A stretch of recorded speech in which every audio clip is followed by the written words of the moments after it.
정황이 없었다더니 하와이 마트를 곧바로 인수한 딸 죽음 2달 뒤였습니다. 서혜순 씨 얘기입니다. 오늘도 서혜순 씨 얘기를 좀 해야 될 것 같습니다. 새로운 인물들이 좀 등장을 했기 때문인데요. 김복준 교수님. 예. 이 의문의 남자에 대해서 좀 설명을 해주세요. 오늘 오전에 한 인터넷 언론 매체를 통해서 이 의문의 남자가 등장했는데 도대체 누굽니까? 이게 자꾸 이제 서혜순 씨 얘기를 하면 그동안 뭐 내연남 하는 얘기가 계속 지속적으로 들려왔잖아요. 이제 뭐 그분이 그 이야기 나오는 그 내연남이 사실인지 여부는 모르겠지만요. 일단 이제 이거를 좀 설명을 드리면 95년 11월경에 뉴욕에서 김광석 씨가 공연을 하게 됩니다. 예. 그때 이제 공연 직전에 이 서혜순 씨가 김광석 씨의 고등학교 동창 이모 씨하고 일단 그 콘서트장에서 사라져요. 예. 그리고는 이제 콘서트가 시작되기 바로 직전에 이제 그 둘이 돌아왔다는 겁니다. 그러니까 일부 언론의 주장은 김광석 씨가 살아 있을 때도 그 서혜순 씨가 남자를 만났다 이 주장입니다. 그 얘기죠. 예. 지금 95년도 사안을 얘기 말씀드리는 거니까. 예. 예. 그동안 뭐 내연남 얘기는 지속적으로 뭐 회자되고 있었던 거고요. 그 뭐 내연남으로 지칭되던 사람이 이 사람인지 여부는 확인된 건 아닙니다만은 이런 사례가 있었다는 거죠. 그래서 공연을 끝내고 나서 이제 그 이후 이제 김광석 씨가 사망을 했는데 그때 이제 그 교포사회에서 목격담들이 상당히 많이 나왔었는데 이 두 사람 간의 이 어떤 그 좀 뭐라 그럴까? 좀 별스러운 관계다. 좀 이상하다. 이런 이야기들이 들렸는데 그러던 와중에 2008년도에 두 사람이 회사를 같이 설립을 했다. 그렇기 때문에 그 당시 그 남자가 동업자이면서 내연남이 아니냐 하는 이런 말들이 지금 나오고 있는 것입니다. 예, 박상희 소장님 사실 말씀처럼대로라면 그 뉴욕 공연이 1995년 11월이었단 말이에요. 네, 그렇습니다. 김광석 씨가 사망한 날짜랑 그리 떨어지지 않은 기간이더라고요. 네, 한 40일 정도 된다고 제가 들었기 때문에 사실은 연관성이 완전히 없을 게는 감정적으로 엮여있을 확률이 있다라는 것이 추측이 가능하잖아요. 지금 뭐 사실 반정적으로 얘기를 할 수는 없습니다. 이것이 굉장히 중요한 사람이 살고 죽은 문제이기 때문에. 그럼요. 근데 이제 한간에서는 이 김광석 씨가 타살이 아니냐, 아내에 의해서 타살이 된 것이 아니냐라는 이제 의혹이 있는 상태잖아요. 근데 이제 지나기는 했지만 그러면 왜 아내가 김광석 씨 이렇게 정말 유명한 가수, 정말 대중의 꿈을 준 가수를 왜 그런 일이 있었을지라고 생각을 하면 대개의 이런 경우에 우리가 이제 사건을 얘기하면 가장 중요하게 떠오르는 게 사실은 돈과 이성의 문제인데 사실은 두 개 다 스토리가 있는 상황입니다. 그러니까 김광석 씨가 사망함으로써 딸 김서연 양과 또 엄마인 서혜준 씨가 받을 만한 경제적인 이득이 있었음이 어제까지 우리가 얘기를 했고 또 서혜순 씨에게 숨겨놓은 내연남이 있었기 때문에 그리고 그 내연남이 김광석 씨의 동창이기 때문에 상당히 감정적으로 엮여있는 사람이다 라고 얘기를 하면 사실은 그 스토리가 조금 완성되는 부분이 있거든요. 그렇기 때문에 많은 사람들이 이 내연남의 문제에 대해서 굉장히 많은 관심을 갖고 있습니다. 하지만 좀 조심스러운 내용임은 확실합니다. 예. 사실 저희 취재진도 채널의 카메라도 서혜순 씨에게 이 내연남 혹은 동거남에 대한 질문을 던진 적이 있습니다. 그 목소리 한번 들어보시죠. 동거남 분이 있다고 들었는데 혹시 어떤 분이신가요? 친구예요, 친구. 친구요? 예. 그 김광석 씨 동기. 아니. 그분 아니 그거는 예. 나중에 저 친구 많아요. 예. 그냥 여기 엔터테인먼트 쪽에 아시는 분들도 많고 다. 그 연인 관계는 아니시라는 거죠? 지금 부인하시는. 아니야. 사망 당시에 내연 관계셨다는 의혹도 나왔잖아요. 그 일기장에 보면 나오는 게 있어서요. 네. 그 부분에 대해서 모르겠어요. 그거는 저도 뭐 김광석 씨가 그냥 뭐 이렇게 써놓은 것 같은데 예. 김광석 씨도 문제가 많았으니까 나중에 뭐 밝혀야 되겠죠. 당시에 저 질문에 대해서 내연남 동거남에 대해서는 철저히 부인을 했었어요. 네. 그런데 오늘 한 인터넷 언론 매체에 따르면 딸 사망 2달 뒤에 그러니까 항상 언론 매체를 통해 서혜순 씨가 경황이 정말 없어서 뭐 주변에 알리지도 않고 법적인 것도 처리를 못했다고 했는데 2달 뒤에 곧바로 하와이에서 박준 변호사님. 네.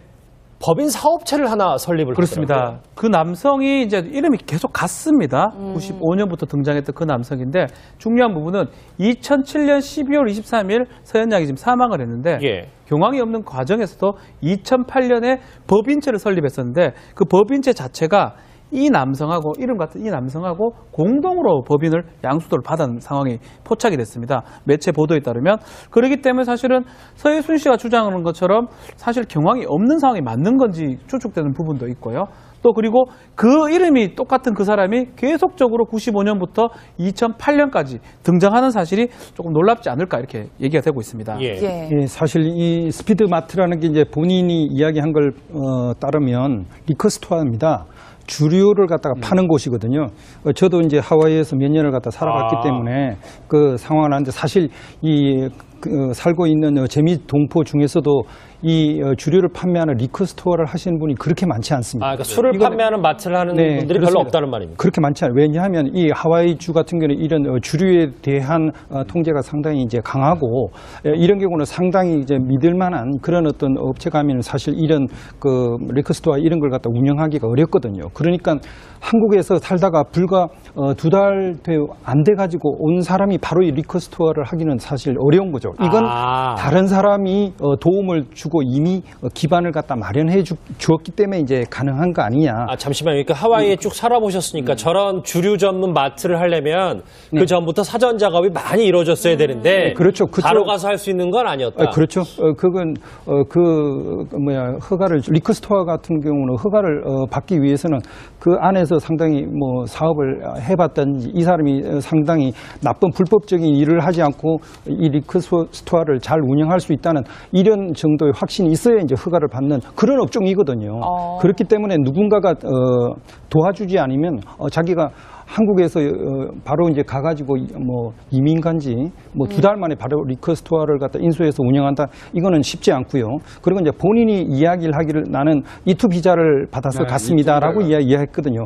이게 정확히 뭡니까? 투자 이민이죠. 투자 이민. 예, 그런데 이제 그러면은 이미 상당한 돈을 갖다가 미국에 가지고 가서 그게 이제 한국은행을 통해 가지고 미국의 은행에 그 돈이 잔고가 있어야 됩니다. 그리고 그 돈을 갖다 단순히 잔고만 가지고 있어 가지고는 되는 게 아니라 거기에서 여러 가지 자재를 사고 사람들을 고용하고 하면서 사용한 그런 어떤 증거 자료들이 있어야만이 되는 거거든요. 그러니까 딸 사망 전부터 다 준비를 한 거다. 이미 이제 그런 게 이제 준비가 됐기 때문에 이제 2달 만에 이걸 갖다가 법인을 갖다 설립할 수 있지 않나. 이투 비자 자체가요.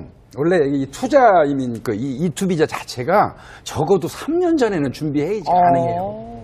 이투 비자가 투자 이민이라는 게. 그래서 그 부분은 이 사건하고 연관이 있는지 여부는 별개로 하더라도 분명히 훨씬 전에 준비를 했던 건 그건 명백합니다.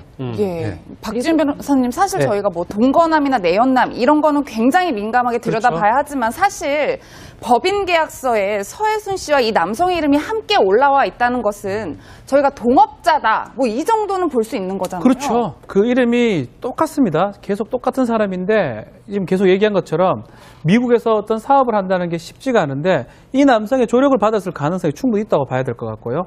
그 사람이 95년부터 정말 심지어는 지금까지도 좀 만나는 관계든지 아는 관계라고 막 가정을 한다면 상당히 중요한 어떤 동업자 내지 관계를 갖고 있는 사람이 아닌가 추측이 되고 매체의 보도에 따르면 지금까지도 이렇게 그 사람이 동일 인물 가능성이 있다라는 거거든요. 뭐 그렇다면 이 사건 자체는 일단 김광석 씨의 자타살 문제 이게 중요한 게 아니고 김서연 양의 그 사망 관련해서 맞아요. 그 이후에 뭐 경황이 없고 왜 얘기하지 않고 이 부분에 중요한 어떤 역할을 하지 않을까 생각이 좀 듭니다. 박사연 소장님, 이건 법적으로 문제가 있는 얘기는 전혀 아닙니다. 왜냐하면 본인 스스로 하와이 가서 사업을 할 수도 그렇죠. 있고. 그럼요. 그런데 이게 김광석 씨 타살 의혹부터 시작해서 딸의 죽음 사망에 대한 의혹까지 거슬러 올라가면 이 본인의 말이 좀 바뀌는 것과 마찬가지로 이 2달 사이에 이런 일 그리고 딸의 죽음 곧바로 직후에 하와이로 갔다라는 부분이 우리가 상식적으로 석연치 않다라는 부분은 분명히 볼 거 아닙니까? 그렇습니다. 저도 두 가지 생각이 들었는데요. 하나 첫 번째는 딸이 사망을 했는데 엄마가 2달 만에 나라를 바꿔서 사업을 시작할 수 있나?